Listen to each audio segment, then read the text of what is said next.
Hello and welcome to Truck as Well for another video. Hope everyone's doing okay out there. Today I'm not doing too bad. I'm on a night shift, as you can see, in a class 2, which you may have figured out as well.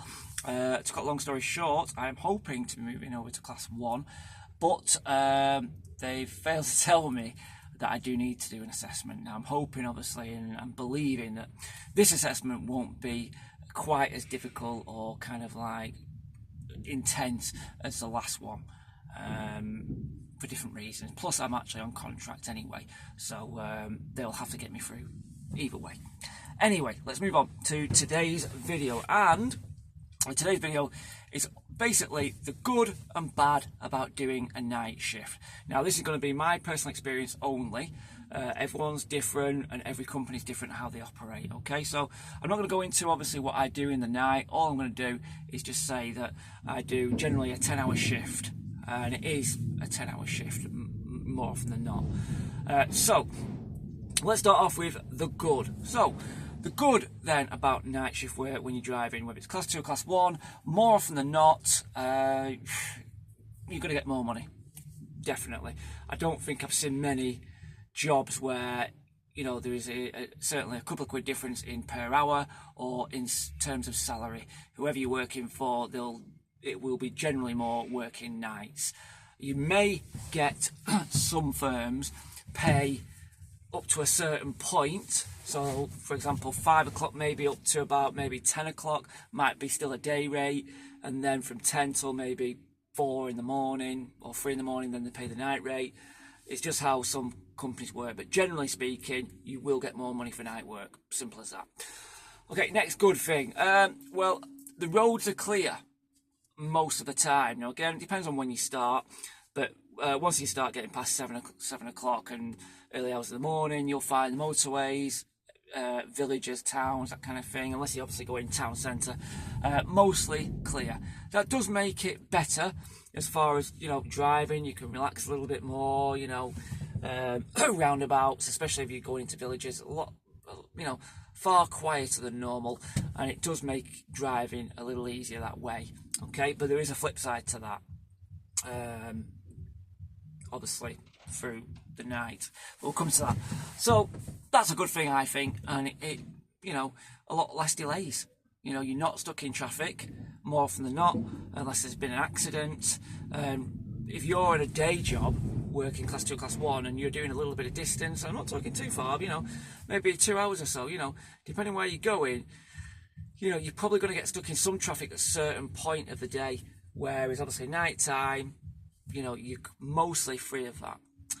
Okay, next one. So we've got pay, we've got the obviously quiet roads. I think the next one, I'm going to say this one because I think it's kind of like quieter roads, but again, this depends on when you start and when you finish. I've found I start at 9 o'clock until 7 o'clock, and I've found that travelling to work, to and from, is generally quieter. 7 o'clock going home, that's starting to build up a little bit, but I'm still not in the heavy traffic. Again, this depends on when your night shift starts, when it finishes. I've had 5 o'clock starts, and it's been very busy getting to work. But, you know, if you might finish a little bit later, again, you know, so it's hit and miss with this one. But I usually find that more often than not, either when you start or when you finish, it's quieter at that point. And again, that's worth its weight, because sometimes you might have a shift starting at 7, and you end up finishing at maybe 5 or 6, and traffic's still busier on both ends of the scale when you're going to work and when you're finishing. So, you know, I think that's a half perk of working nights. Generally, one of them, going to work, going away from work, will be a bit quieter, and it'll help your journey. Next one, and I think the last one, I can't think of any more really, as far as night shift goes. It's easy to stop on roads when it's night because it's less busy. So for example, when you're looking for places, or you might have missed a turning, you know, depending where you are, obviously, you know, you can quickly pull over and stop. You know, even if you're on, you know, a general road, as long as you put your hazards on or something like that, people can get by you. Also as well, shops, 24-hour service stations. I don't mean the big ones on the motorways. I mean like just through villages, for example. You can pull over. I've done this the other night. Pull over. Don't have to go into the service station. Pull over. Again, normally traffic might be busy and you might not be able to do that, especially being a class 1, but here, being able to pull over, go into the shop, get what I want, come back out again. Even McDonald's, you know, you can have a good look if you need a bit of a break. You think, can I get in there? Can I not get in there? Can I pull over somewhere close by? You know, that was in the day. There's a good chance you won't be able to do that, whether it's class 2 and it's probably almost certainly class 1. So it does help being able to stop and have some breaks and that kind of thing. That certainly helps. Okay, they're the good bits out of the way, I believe. I might have missed one or two, it's only my experience. Let's go to the bad parts. So, obviously, you're looking at difficulty within your sleep pattern. That's the main thing. So, obviously, if you've got kids, that doesn't help, which I've got. So, you'll be coming home from work and you might be thinking, do I sleep straight away? I've tried that and I've been out of sleep for a couple of hours and suddenly I'm waking up. You know, and that throws you off. So you might think, right, I'll get up again, then have a few hours later. Kind of mixes it up. Or do you get back? Do you stay awake for a while, but then you're tired and then have some sleep? It's finding what works for you, and that might take a little bit of time. So yeah, that can be a little difficult as far as your sleep patterns. Another bad thing, I think, could be the winter time. Now we're in September at the minute. September, what am I talking about? We're in August at the minute. But when you start getting through, when the clocks change, you know, winter time, you may well find you're not seeing much daylight, you know, for a couple of days. You know, you might sleep early on, you know, getting up at maybe 4, it's starting to go dark. That might have an effect, but it depends, obviously, how many days you work. That, you know, so a lot of people work 4 on, 4 off. Might not be too bad, but, you know, it's worth thinking about that. I think another bad point, really, and I spoke about, obviously, the quietness of roads because it's dark.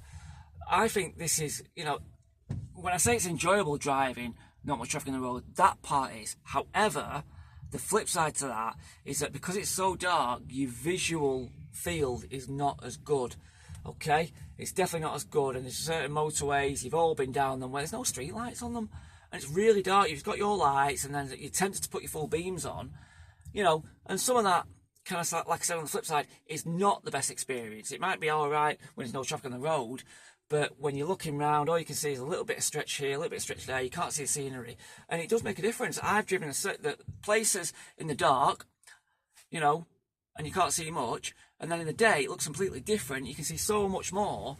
It does make a difference, and you know, I personally believe that driving in the day is more enjoyable that way, in that regard. But obviously some people are different, but in my opinion, it's not as enjoyable driving in the dark as it is in the day, simply because there's not much around that you can see.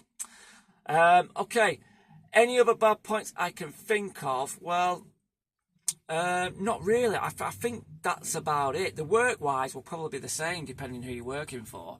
It will probably be the same, so that's not really going to make much difference. Will your shift go quicker? It might do, it might not. Again, that totally depends. But I've just put a few little points there forward from my perspective and my experience, just for you guys to have a little think about. So hopefully this has helped. Good and bad points about night driving. I'm currently doing night driving, and I'm probably going to be doing it for the foreseeable. So, you know, it might work, it might not. But that's my personal choice, and obviously I'll go towards, I might make a video on that personal choice. I think it's due to my circumstances and also the type of work I'm doing as well, hence why I'm doing nights. But if I had the choice really to do the same job, I would probably do it on the days, purely because I like the day driving and it just feels a little more natural. But there you go. Right, thank you for watching. I hope you enjoyed the video. I'll be back with a very interesting video, I think, about brakes. I want to do one about brakes. Very important to have your brakes, I believe, and it's not always easy in jobs, so I will come to that. Right, thank you for watching and keep on trucking.